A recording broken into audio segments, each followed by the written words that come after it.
Hey guys, real quick, only 40% of our viewers are actually subscribed, so let's change that right now. Hit that subscribe button right below. 4:30 game. It's always Dallas. Kansas City Chiefs at the Dallas Cowboys. Chiefs favored by 3.5 here, coming off their big win in overtime against the Colts. Cowboys coming off their big win, 21-0 comeback against the Philadelphia Eagles. 6-5 Chiefs against the 5-1 Cowboys.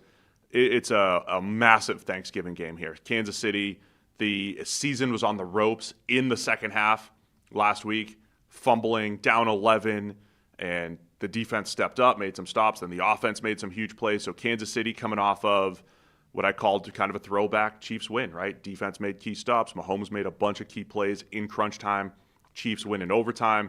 And then Dallas now, 2 weeks of since the Marshawn Kneeland tragedy, since adding Quinnen Williams, Malik Hooker, Demarion Overshown, a bunch of players coming back from injury. They've looked a little bit better, and this offense has been really good this entire season. What a matchup this is, Chiefs and Cowboys. And for Dallas, in the middle of this massive test where they have the Eagles last week, Chiefs now, Lions next week on Thursday night, to see if they can actually get back into the playoff picture here.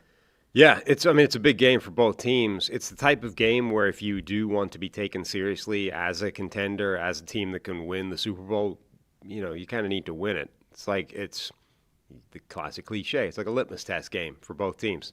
I think obviously you feel better about Kansas City's results in that litmus test because they've been there, they've done that. They're, the defending AFC champions, etc.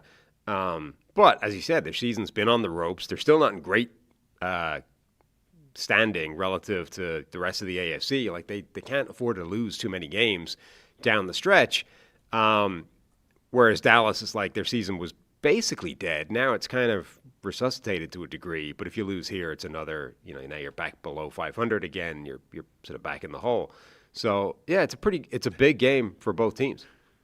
So it feels like a big game and a couple of good teams. You know what really is though? It's a battle of the two number 10 seeds in each conference. The Chiefs are number 10 in the AFC, Just and the Cowboys are number 10. One of the schematic matchups that I think is fascinating here is the Cowboys wide receivers, George Pickens and CeeDee Lamb. And, CeeDee Lamb's coming off of a rough game against Philly for the second straight time. He's had a bunch of drops and key plays maybe that he's left on the table, whereas George Pickens is playing so well that people are like, is he worth $40 million? Are you going to have Pickens and Lamb for the foreseeable future? Is Pickens not just a true number one, but is he a top 3 receiver in the NFL? And he's playing like that this year. But they're almost built, the Cowboys, opposite of what we keep saying the Bills are built like, right? We've described the Bills, and you said this specifically. The Bills are almost built to beat this Chiefs defense, which is yak players, the Khalil Shakirs, the Dalton Kincaids of the world. They attack the middle of the field. Spags in this defense, they like to play a lot of one-on-one on the outside, and it creates a lot of low percentage plays on the outside.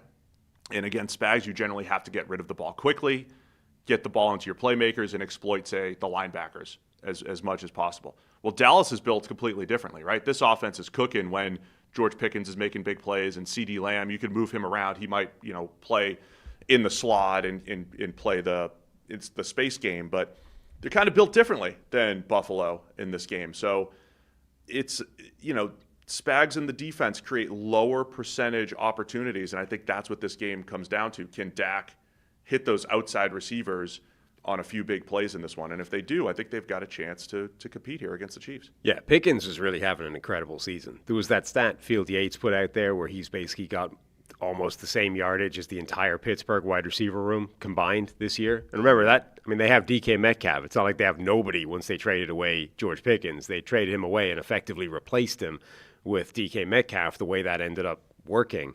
And Pickens on his own has almost, not quite, I think he's 50 yards short or whatever of the combined total of the entire Pittsburgh receiver room. But his production is insane. His superpower for his entire career has always been those contested catches. And the problem with that is it's just a volatile, iffy number. Even the best guys in the world are, if they're able to continually be above 50% in catch rate, that's impressive.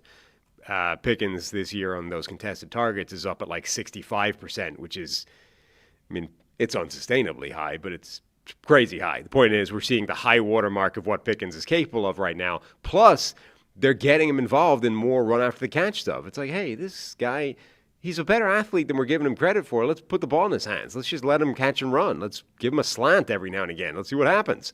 And it turns out he can break tackles as well if you do that. So Pickens is just absolutely cooking. You pair that with CeeDee Lamb, and you do have this incredible 1-2 punch. That's freeing up space. Javonte Williams is able to run underneath. They've got good receiving weapons elsewhere in Jake Ferguson at tight end. Kevontae Turpin, when he's not falling flat in his face randomly from the backfield, is a dynamic, difficult-to-stop player.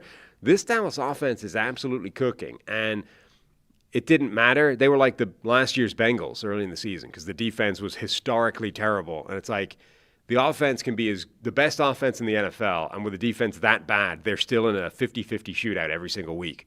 Well, now the defense is better than that. It might not be good, but it's gotten good enough that the offense can win games for them, not just, get into a coin flip situation. So that, I think, is where the Cowboys are now. The defense has gotten parity with teams. While we're talking receivers, right? It said we're going to weave in the shouty shows. We got some shouty show talking Cowboys receivers here. How about them Cowboys? The Dallas Cowboys now have a new number one receiver, and his name is George Pickens. Yeah. George Pickens took over the football game yesterday. CeeDee Lamb. He went, Mary had a little lamb on me again when I least expected it. He's choking his guts out. I thought he was the best receiver in football. But George Pickens, who has changed my life and life in Cowboy Nation, kept saying, no, not in my new house. And we're back in the saddle. Really? And in the end, my biggest takeaway is bring on the Chiefs, man. I'm sitting here. I don't know if that's common from Skip. I'm not really familiar with his work on a day-to-day basis. But as this was happening, I'm like, he's got some sort of lamb pun. And in my head, I'm like, it's got to be Mary had a little lamb. And then he just dropped it out. That's why I got so excited. This is George Pickens, who changed Skip's life. And Mary had a little lamb. Yeah. Pickens is the new number one. I don't have the energy for this roller coaster of like reactionary. What's the thing? How extreme could I take this individual week's performance, knowing that next week I'll have to swing all the way back in the opposite direction? Is Mary. Mary had a little lamb. CeeDee Lamb choked. Useless. George Useless. Pickens is the best receiver in the NFL now. Like what? Why? I mean, Now, I understand why. if you really wanted to stay consistent, which we're not trying to. Of course he doesn't. Yeah. Could you imagine? Just picture this for a moment. Imagine Cooper Rush throwing to George Pickens. Imagine where the production would be I have because more he likes confidence in Cooper Rush. Because Yeah. we've heard Skip say that he trusts Cooper Rush more than he trusts Dak. Could you imagine a winner like Cooper Rush, who Skip trusts, throwing to the new number one George Pickens? It's just it's the insincere, disingenuous, like manipulative nature of the analysis. Like Mike Vrabel got into it about, Stephen A. Smith and First Take over this whole Drake May ridiculousness and Cam Newton. He's like, I can't believe that show is the number one show.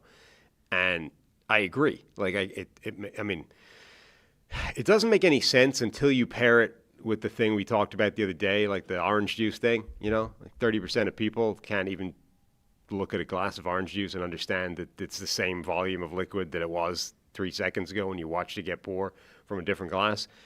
That's who the show is for, like for the people that aren't really thinking about anything. And that, like, so this whole, it's just like, this is silly. Like, yeah, George Pickens having a better season than CeeDee Lamb right now. That's pretty obvious. Like, that's not breaking news. But to be like, that means that he's a better player. Outright, because every other element of knowledge, there is no other context that can be brought to the table. So everything else out the window, he is better. End of story. And then when the reverse happens, when Pickens has a rough game and the ball doesn't go his way and CeeDee Lamb goes off for a game that he's due, well, then I'll just have to flip 180 and go, in a completely opposite direction. It's just, it's obnoxious. Anyway, I think it's funny. Yeah, I agree. I mean, Pickens has been great this year. He's played better than CeeDee Lamb.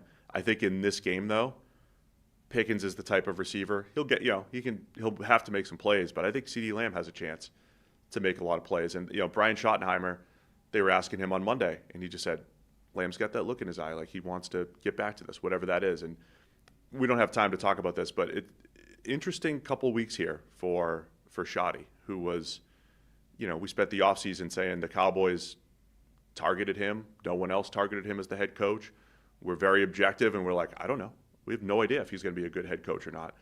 It was a rough start to the season, but it was all on the defensive side of the ball. He's an offensive guy, and if he can keep Dallas together here, get through a Chiefs game, win one of the next two, right? Chiefs and Lions, give themselves an opportunity. I know they're sitting there at the 10 seed. There's a lot to overcome, but they might be able to make a run here, and I like the way they're trending. I think the other side of the ball, though, even though the defense has been better, Quinn and Williams coming in, and I think it's going to be a challenge against this Kansas City offense. The Chiefs are missing Trey Smith, their right guard. It's a big loss. They could be a factor here with the way the Cowboys have built with Kenny Clark, with Quinn and Williams, with Osa Odighizuwa on the interior. They struggled to get pressure last week against the Eagles outside of a couple plays. I think they're going to have to do a better job getting pressure, but Kansas City's offensive line has been really good. And the offense, once again, for the Chiefs, when they've played – I think the elite or like the high-end pass defenses, or what Buffalo's able to do, what the Broncos are able to do, they've had some struggles. But when they face, like, the Colts aren't great from a pass defense perspective, the Cowboys aren't great from a pass defense perspective. I think the Chiefs are going to have some success here. Yeah. The other thing, it always feels weird bringing this up, but we have no idea what effect the Marshawn Nealon tragedy is having with his team, and will continue to happen, or will continue to have throughout the rest of the season. It feels weird bringing it up because it's like, it almost feels wrong to talk about that in the context of just, a football game that we're all analyzing. But I think it would be crazy to act like that isn't going to have reverberations throughout the rest of the season. So, and maybe it has more of an impact on the defensive side of the ball than the offensive side, just because of the fact that he would have been closer to those guys. But so far, this Dallas team has reacted well to that, I would say. Like, if it's had any kind of emotional impact, it seems to have galvanized them, and they're playing hard and they're not quitting when they could have. Like, they could have tapped out of that game against Philadelphia and been like, we're 21-0 down, we're getting wrecked by a division opponent. No mas, let's go home, let's, reset. Instead, they fought back and they got the comeback win. If that has had a galvanizing effect on this team, they might be mentally tougher than they were earlier in the season. And, maybe it is a thing that's going to help them continue to fight and continue to stay in these games. All right, over-unders 51.5. Vegas expecting some level of shootout. By the way, the Packers-Lions is 49.5. Thursday nights, 51.5. And they're expecting a lot of points on Thanksgiving. It's the three highest totals are all on Thanksgiving, by the way, for this week. So the man in Vegas expecting a lot of points here. Chiefs favored by 3.5. Where are you going to go with this one? I'm going to go with Kansas City to win and cover on the road. I'm going to stick with opposites. I'll go Dallas. Home dogs here. Taking the Cowboys. Harry's going to take the Chiefs to cover the 3.5. Appreciate Skip Bayless helping with our breakdown of the Chiefs and Cowboys. I will never appreciate Skip Bayless. He creates content for us. Thanks for watching all the way to the end of the video. Check the Mic is live Monday, Wednesday, and Thursday, so be sure to hit subscribe so you don't miss a video. You heard the man. Subscribe.